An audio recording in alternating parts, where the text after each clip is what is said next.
I said I wouldn't do this, and I lied. This this camera, my parents gave this to me. I don't know if it was 1978 or 1979, but it was a Christmas, and I became interested in photography. I picked up a Canon rangefinder that my father bought in Korea, and I would run around the house in my Scooby Doo pajamas or something like that, and I would take pictures. There was no film in it, but I would take pictures. I would even put it up on like a little bar stool we had and throw a towel over my head, like a photographer that I had seen in cartoons or something would do. And I actually got a hold of my first roll of film, and I found out that you don't develop film just by running it underwater. It does not work like that. But anyhow, it sparked an interest, and somehow or another, I ended up at International Camera in Castleberry, Florida, in the late '70s. And they used to have these things they would call a camera show twice a year, and it was a small shop, but they made so much room in there during this time. All the reps for the manufacturers would come by, and they would set up their product line. And I looked at this, and I looked at the Pentax K1000, and the reason they appealed to me is they were simple, just a simple needle in between a bracket. I could figure that out. I didn't understand what these automatic exposure modes were. I had no idea they would make my life simple. I just couldn't get my little 15-year-old brain around that. So I said, okay, I can understand this. And I looked and I was like, okay, do I get this K1000 or do I get this OM1? K1000, OM1. And it wasn't like I was going to get anything. I had no money. This was a mom and dad thing. So after begging and pleading, I don't know how many cycles of this camera show I went through, maybe 3 from like the first year. I think they would have one in December, early December, and then again in sometime in the spring or early summer. And I settled that I wanted the Olympus. It just felt right. And I don't remember who the Olympus rep was, but I remember the Pentax rep. His name was Don Sugar. I've only met one other person. Well, actually, I've never met the other person. Bert Sugar, I believe, was the boxing commentator. So I've never met anybody with the last name Sugar. And when you do, you kind of remember it. It's kind of sweet. But this camera showed up under my Christmas tree with this lens, a winder. Now, the winder that I originally had on it did fail, and it was the first edition, and there were no parts available for it. It was not a repairable item.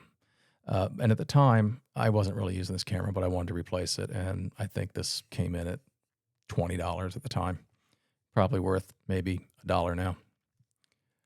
But this camera,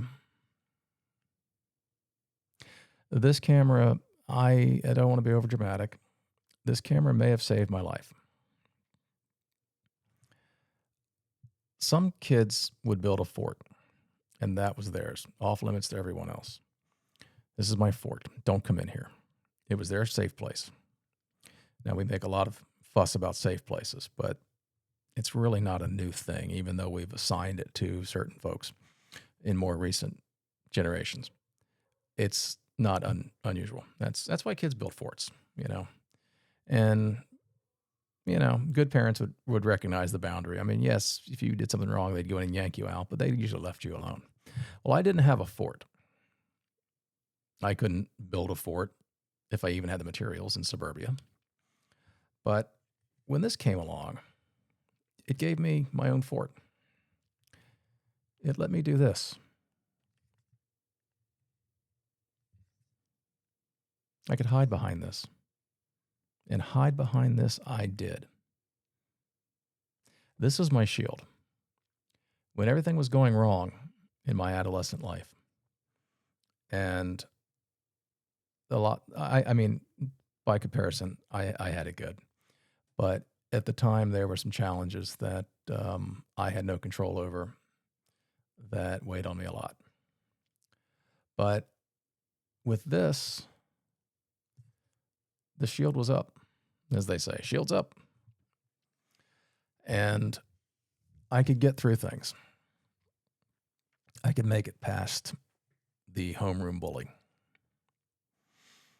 Now, unfortunately, I had French first period, so I was pretty much, completely, looking over my shoulder, waiting for that guy to thump me in the head.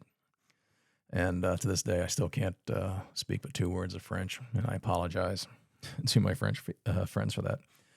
But it's best that I don't try. But anyhow, this thing was instrumental in getting me through adolescence, and this is quite an accomplishment for a 15-year-old to have a camera outfit like this.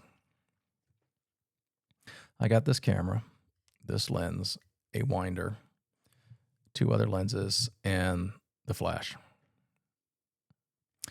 My folks went big that year. And when I went back, I don't know, maybe it's going back 15 years ago, I started thinking about where we were in 1979. And most of you probably don't remember unless you had a loan or your parents were in business or your parents had a loan or a mortgage. But if you had a mortgage that adjusted with prime, it was not a good time to have an adjustable mortgage, prime being in the high teens. Some people, including my parents, were pushing almost 20% interest on an SBA loan. And you compound that with the construction that was going on outside their business, it started limiting the traffic flow of people that were showing up and coming through the front door. So that was a particularly tough year for them. And yet, they delivered on this. Now, what this did is it, again, gave me my fort and my shield. But it put an interest in me in looking through a lens.